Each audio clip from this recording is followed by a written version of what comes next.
Como eu não ia, né, vir aqui trazer informação para vocês depois de tudo que acabou de ser confirmado aqui agora na imprensa. Muita coisa, gente. Então, eu vou dizer uma coisa no início aqui para vocês.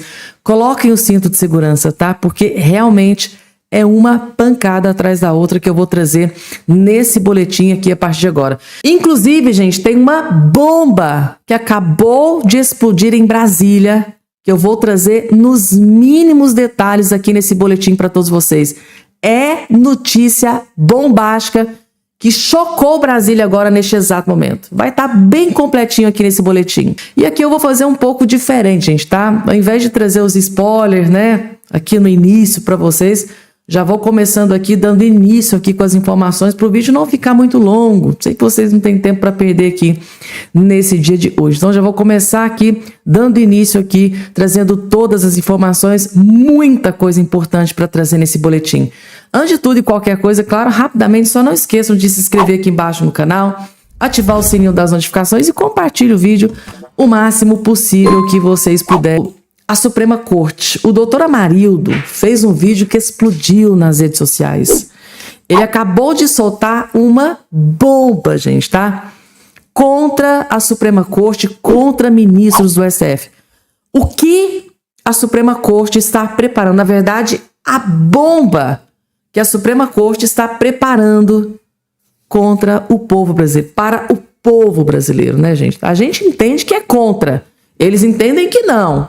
Dão lá as suas justificativas, mas muitos estão interpretando isso aqui como uma das maiores bombas que está sendo preparada pelo STF contra o povo brasileiro. Vocês vão entender, mas para entender, gente, tem que assistir até o finalzinho. Vocês vão entender por que é que eu estou dizendo isso aqui no início para vocês. Isso aqui para mim tem um nome. Isso aqui acontecendo em pleno ano eleitoral, para mim é desespero. Vocês vão entender o porquê. Acabar com as redes sociais. O STF quer acabar com as redes sociais nas eleições. Vocês viram a novidade agora? Essa daqui, ó. STF dá 60 dias para Big Techs cumprirem regras definidas pela Corte. Que regras são essas? O que eles estão querendo com isso daqui, ó? Qual é o objetivo deles? É claro, Alexandre de Moraes, Gilmar Mendes, Dias Toffoli, toda essa podridão que hoje está na Suprema Corte, ela quer simplesmente calar as vozes de todos os brasileiros nas redes sociais, principalmente durante as eleições. E o que ficou definido pelo STF em julgamento sobre um artigo do Marco Civil da Internet? O STF agora legisla, são eles que fazem as leis. Eles disseram o seguinte: se o conteúdo tiver teor antidemocrático ou ataque às instituições, a rede social tem que remover esse conteúdo, mesmo sem decisão judicial, independente de decisão judicial. Tem que remover o conteúdo. E aí eles estabeleceram um prazo de 60 dias, porque é o prazo, né, antes de começar as eleições, para saber das redes sociais como eles vão fazer isso. Na prática, bora lá para a prática, o que eles querem? Eles querem intimidar as Big Techs no que se refere a conteúdos que falam sobre STF, sobre impeachment de ministros do STF ou qualquer coisa do gênero. Porque isso aí pode ser considerado, pode ser interpretado como discurso antidemocrático. O que eles querem? Nos calar. O que eles querem? Censurar o povo brasileiro. Principalmente agora, no momento em que a população vai escolher os seus representantes. E, por exemplo, candidatos como eu, pré-candidatos agora, né? Pré-candidatos que serão candidatos futuramente, que defendem impeachment, que querem mudança no sistema judicial brasileiro, que querem anistia, que falam que o julgamento do Bolsonaro foi um absurdo, foi errado. Tudo isso aí pode ser interpretado como discurso antidemocrático. E aí a rede social vai começar a punir o meu conteúdo e não vai entregar o meu conteúdo para vocês, porque isso aí pode dar problema para eles. É isso. Em regra, é isso que eles querem fazer. Desistir? Jamais. Desistir não é uma opção. Vamos continuar falando e vamos vencer em 2026 para acabar com essa ditadura que está imposta no Brasil. Inclusive, essa fala minha pode ser considerada também antidemocrática. Brincadeira, né? Lá no futuro pode ser considerado assim antidemocrático. Que eles não gostarem e disseram, olha, isso é antidemocrático, tem que derrubar. Aí se a Big Tech não derrubar, se a rede social não derrubar, essa rede social que poderá ser punida. É surreal, gente. Isso aqui normalmente é coisa que acontece em países reinados pela ditadura. É Nicarágua, é Colômbia, é Venezuela, é na China, é na Coreia do Sul. Esses países, nesses países acontece isso. Inclusive tem país que, a depender do que você diz, dá até cadeia. China, por exemplo, pega 10, 20, 30 anos de cadeia se o governo lá entender que o que você disse foi um ato antidemocrático, foi uma crítica contra o governo, se foi uma coisa que eles não gostaram, dá até cadeia. E a gente, de fora, aqui, vendo o que está acontecendo aqui no Brasil, parece que a gente está vendo o Brasil caminhando para essa mesma situação. É surreal o que está acontecendo aqui no Brasil. É inacreditável esse tipo de coisa acontecendo em um país que reina o Estado Democrático de Direito, onde tem liberdade de expressão. Onde que fica a liberdade de expressão numa hora dessa? Se nem os próprios parlamentares estão usufruindo da imunidade parlamentar. Tem parlamentares que estão sendo investigados, tornando réu aí por palavras dentro da tribuna no Congresso Nacional. Imagine nós, meros mortais, que às vezes vem aqui e faz uma crítica, não concorda com uma decisão de um ministro da Suprema Corte, por exemplo, de um desembargador, de algum, né? Às vezes a gente não concorda. E aí? A gente não pode dar a nossa opinião? Pois é. Está aproximando, vai ficar perigoso no futuro e pode dar muito ruim. É isso, gente. É Brasólia. É o que estão preparando para o Brasil. E agora, gente, o colunista do portal de notícias O Globo acabou de soltar aqui uma bomba contra o ministro Alexandre de Moraes. Vejam só.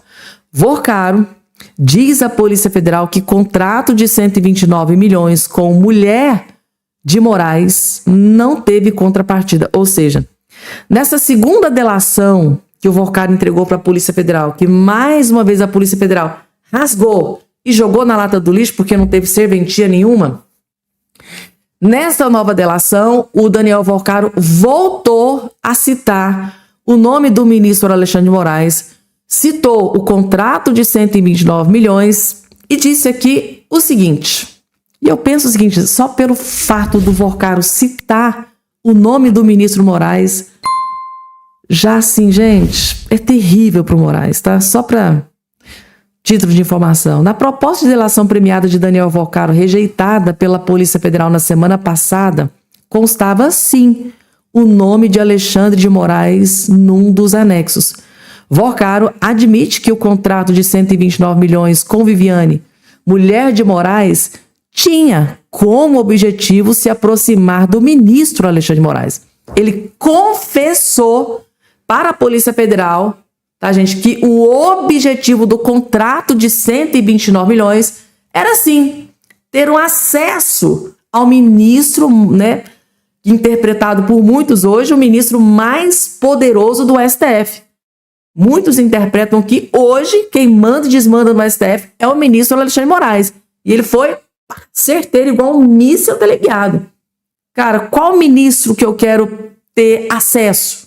E como? O que eu preciso fazer para ter este acesso?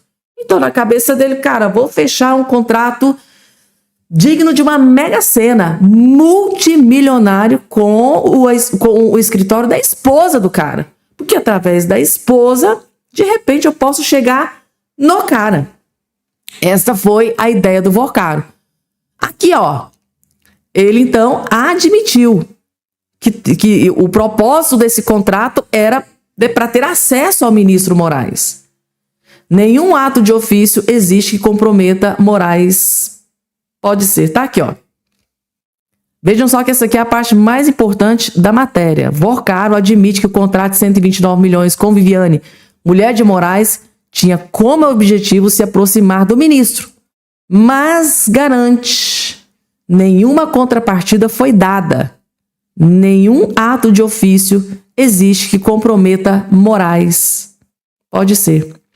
O que compromete, no entanto, é um contrato assumidamente feito com o objetivo de criar boa relação com uma autoridade. E pior, com um valor exorbitante e injustificável. Isso aqui, gente, tá? é uma matéria do colunista Lauro Jardim, detonando o fato dele ter admitido que o motivo desse contrato multimilionário com valor exorbitante e injustificável, segundo aí, né, os advogados do Brasil, é inacreditável, é surreal esse valor desse contrato. Tudo isso com o objetivo de se aproximar do ministro Alexandre de Moraes. Ele admitiu que o motivo desse contrato foi para se aproximar do ministro Alexandre de Moraes. Aí, gente, algumas coisas começam a se encaixar. As conversas vazadas. Tipo, no dia da prisão, né, no dia que ele foi preso, né, não saiu na imprensa, na coluna da Malu Gaspar, que Daniel Volcaro conversou com o Alexandre de Moraes, que fez aquela pergunta que até hoje o Moraes não explicou. E aí, conseguiu bloquear? Bloquear o quê? E por que aquelas mensagens eram enviadas de formas a serem apagadas assim que visualizadas? Isso normalmente, gente, tem jurista que fala que normalmente esse tipo de subterfúgio é utilizado por bandidos. Mas não, estava sendo utilizado por ministro da Suprema Corte. Normalmente um bandido que quer esconder alguma coisa, manda uma mensagem para alguém e na hora que aquela pessoa visualiza a mensagem, ela é apagada automaticamente. É um subterfúgio, uma artimanha utilizada por bandidos, criminosos. Mas ali, segundo ali, se realmente era o ministro Moraes do outro lado do telefone, que segundo aí o Carlos Viana, senador do Congresso Nacional, aquele celular era de um gabinete do Moraes dentro do STF, mas até hoje nunca deram nenhuma explicação. Eles agem como se não devesse explicação ao povo brasileiro, que é quem paga aquele belíssimo salário que eles recebem, né? É como se a gente não existisse. A gente só existe para pagar imposto, para pagar o salário deles. Mas para cobrar explicação a gente não pode. Não pode questionar, não pode cobrar explicações. É inacreditável. Não pode.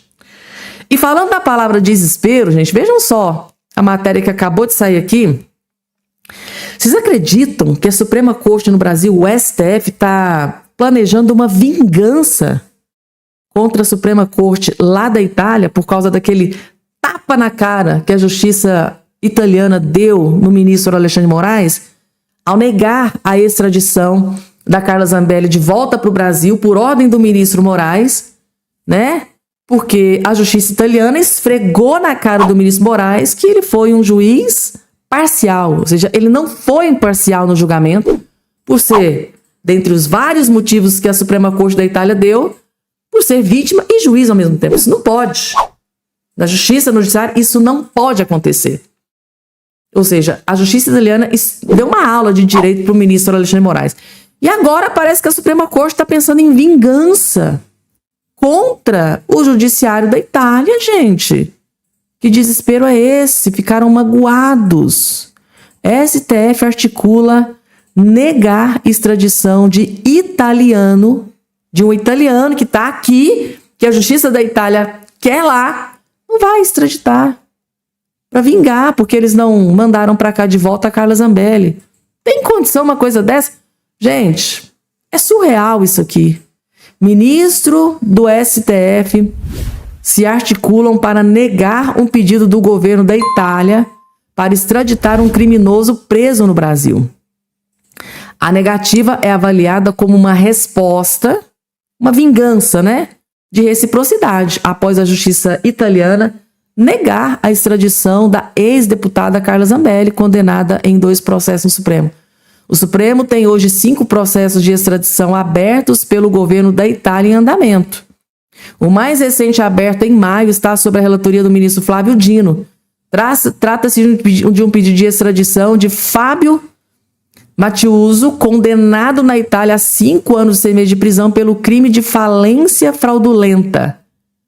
Mattiuso foi preso na Polícia Federal em março, em Fortaleza. Né, gente? Ele foi preso em Fortaleza. A corporação informou ao tribunal que o italiano encontra-se à disposição do STF. Os demais processos de extradição de italianos estão em fases mais avançadas, com relatorias distribuídas entre os ministros Luiz Fux, Nunes Marques e Carmen Lúcia. Então, eles estão estudando usar essa negativa, né, da justiça italiana com relação à extradição da Carla Zambelli para negar. Agora a pergunta que fica, esses criminosos da Itália que foram presos aqui no Brasil, eles foram condenados por um juiz parcial? Eles foram condenados injustamente? Eles foram, segundo alguns juristas que aconteceu com a Carla Zambelli, né, perseguidos? Que a própria Carla Zambelli acusa que foi perseguida pelo judiciário aqui, né? E aí, gente, o que é que vocês acham? Vingança na cara dura. Surreal, gente. Surreal. E agora, gente, eu vou trazer um vídeo para vocês que eu tive acesso, que muita gente sempre me perguntou, Fabiana, consegue pra gente um vídeo de alguém explicando como que começou o envolvimento do PT do Lula com o Daniel Vorcaro? Eu encontrei o vídeo, gente. É o vídeo mais importante que vocês vão assistir nesse dia de hoje. Eu encontrei um vídeo do Silvio Navarro, do jornalista Silvio Navarro, impecável, gente. Ele é brilhante nessa explicação aqui. O Silvio Navarro acabou de explicar como, gente, que foi, como que se iniciou o envolvimento do PT do Lula com o criminoso e bandido do Daniel Vorcaro, que resultou agora do Vorcaro delatar gente do PT, agora nessa última delação. Agora sim, o Lula dá o infarto. Vocês vão entender, vejam. Tem uma dinastia petista. Hoje Jerônimo Rodrigues governa o Estado. Pois bem, foi lá que nasceu o Credit Sexta, o consignado com preço camarada para o funcionalismo. No governo da Bahia, esse Credit Sexta, organizado por um senhor chamado Augusto Lima, é o Guga Lima, que muita gente conhece nos negócios, no setor bancário também, financeiro. Guga Lima vira sócio de Daniel Vorcaro. E aí, o Credit Sexta é espelhado, a fórmula é espelhada para municípios, para vários estados do país. Mas, segundo consta das informações da delação que não foi aceita, da delação que não aconteceu, a segunda tentativa de colaboração premiada de Vorcaro, que a PF não topou, que a PF de Lula, que a PF ligadíssima, a cúpula ligadíssima a gabinetes do Supremo Tribunal Federal não topou.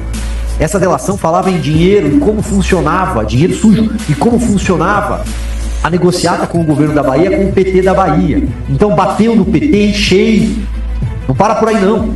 Aparece o nome de um ministro de Lula, Alexandre Silveira, ministro de Minas e Energia. Dinheiro que bancaria a candidatura.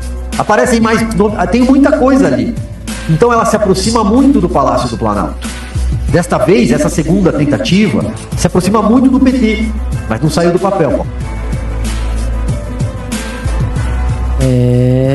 Tá aí, gente, tá?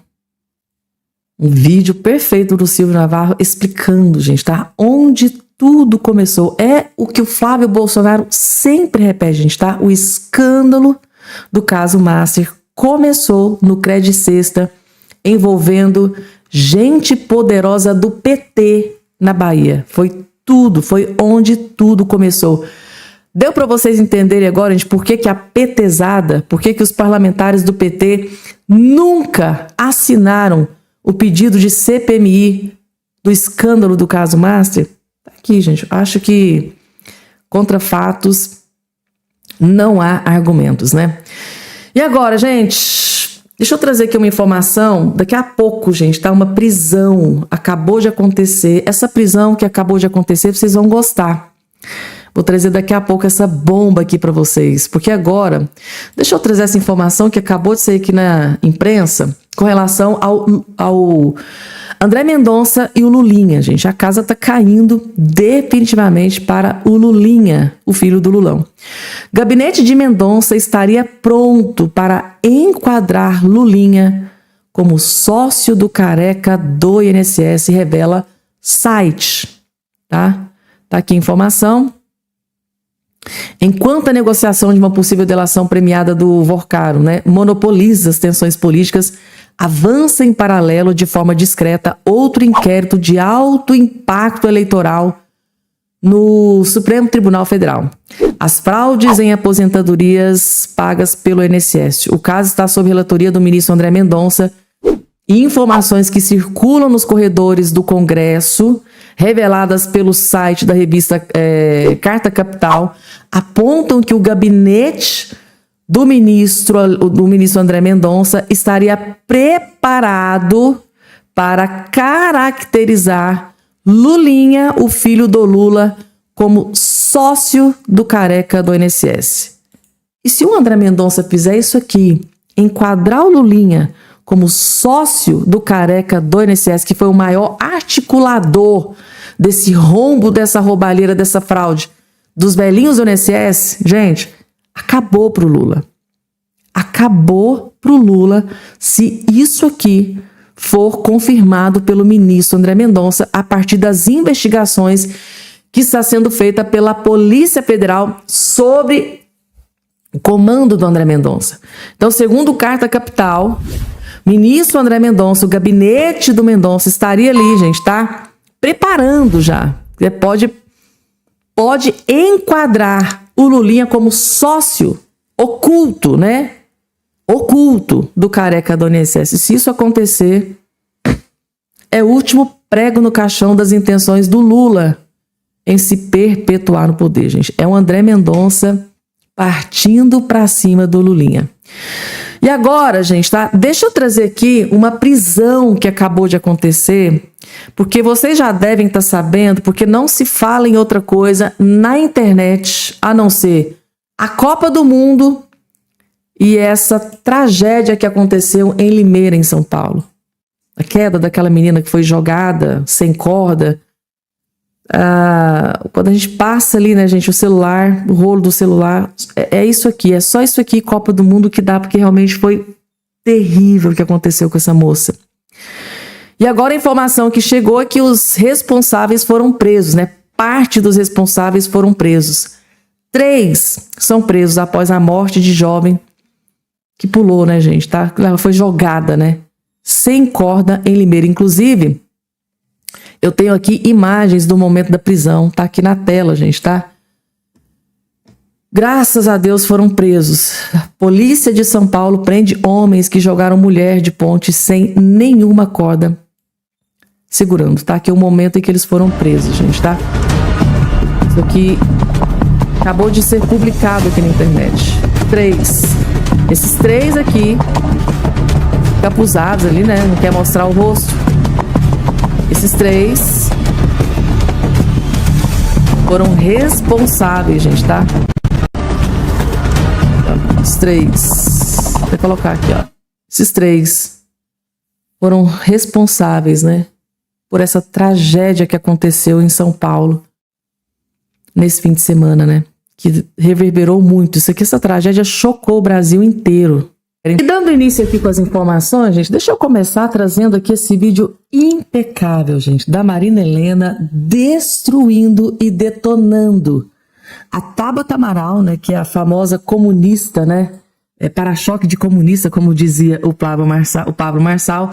A Tabata Amaral foi tentar passar pano pro Lula, gente. Que vergonha. Vejam o que a Marina Helena fez com a Tabata Amaral. Ela detonou e destruiu a Tabata junto com o chefe-mor dela, né? Lula da Silva. Vídeo imperdível e impecável da Marina Helena. Vejam só. E aí você pode falar, Tabata, mas o PT foi conivente com a corrupção por muitos anos. Eu acho que foi. E tem figuras ali que realmente deveriam estar presas. Mas o presidente Lula não entrou na política para ganhar dinheiro. Tabata Amaral deve estar de brincadeira. Então é isso. O PT foi conivente com a corrupção por muitos anos. Mas o Lula, líder supremo do PT, que fez todos os petistas irem chorar na porta da cadeia quando foi preso, condenado por 9 juízes em 2 instâncias, não, ele não é. Lula não entrou na política para ganhar dinheiro? Tabata, eu não sei se você sabe, mas na planilha de propina da Odebrecht, onde estavam muitos dos petistas coniventes com a corrupção, como você fala, também estava o Lula. Ele era apelidado de amigo. Ele foi condenado no Petrolão, delatado pelo próprio ex-ministro Antônio Palocci, que contou que a Odebrecht pagou apartamento para ele em São Bernardo e terreno para o Instituto Lula. E pelo Marcelo Odebrecht, que citou o pagamento em dinheiro vivo. Também por Emílio Odebrecht, Léo Pinheiro, Decídio do Amaral. E mesmo que a gente finja que nada disso aconteceu, o Tabata nem precisa ir tão longe. Antes da Lava Jato, Fórum Mensalão, o grande escândalo envolvendo o Lula eram suas palestras milionárias. Em 2015, por exemplo, a gente descobriu que o Lula tinha dado 27 milhões em palestras nos últimos 4 anos, sendo 10 milhões só de empreiteira. E nas condenações do triplex e do sítio, a acusação era justamente ocultação de patrimônio. teria desfrutado do presente de empreiteira sem estar oficialmente no nome dele. Lula diz que é a alma mais honesta do país. Uma mentira tão ridícula que só alguém como Lula, capaz de coisa muito pior, faria. Não tem nesse país uma viva alma mais honesta do que Agora, ninguém é obrigado a acreditar nisso, né, Tabata? Nem você, nem os eleitores. Isso aqui, gente, tudo faz parte de um jogo político, né? Agora tem que elogiar, tem que passar pano pro Lula. Então, e aí, gente, vocês concordam que o Lula é a mais viva alma honesta da face da terra? Porque, segundo a Tabata Amaral, tá? Ele não entrou na política para ganhar dinheiro. Meu Deus do céu, gente, tá? O que esse povo é capaz de fazer, de mentir para que o Lula se perpetue no poder, gente. Então, por que o Lula foi condenado em tantas instâncias? Não sei por quanto o juiz ficou preso lá aquele tanto de tempo. Por que, Tabata Amaral? Por que você acha que o Lula ficou preso durante todo aquele tempo? Por que você acha que o nome dele foi parar naquela lista? Por que você acha que todos aqueles empreiteiros, empresários delataram o Lula? Inclusive, Joesley Batista disse que separou milhões de dólares para o Lula e para Dilma naquela delação para o delegado da Polícia Federal. Meu Deus do céu, gente, que mundo que vive essa Tabata Amaral, meu Deus. Onde que ela estava durante o escândalo da Lava Jato? Onde que ela estava quando o Lula estava sendo delatado por vários empreiteiros e empresários, pelo próprio Palocci, ex-ministro? O ex-ministro do Lula delatou o Lula, entregou o Lula. Onde que a Tabata Amaral estava nessa época, gente? Meu Deus do céu. Será que é sonsa mesmo? É burrice? Ou o que que é, gente? Ou será que é cara de pau mesmo? Não, o Lula nunca quis dinheiro. O Lula nunca quis. Lula, além de dinheiro, quer o poder. Resumindo, além do dinheiro, ele quer se perpetuar no poder. Ninguém pode pegar a presidência da República. É só o PT. É inacreditável. E agora, gente, mais uma bomba, só que agora envolvendo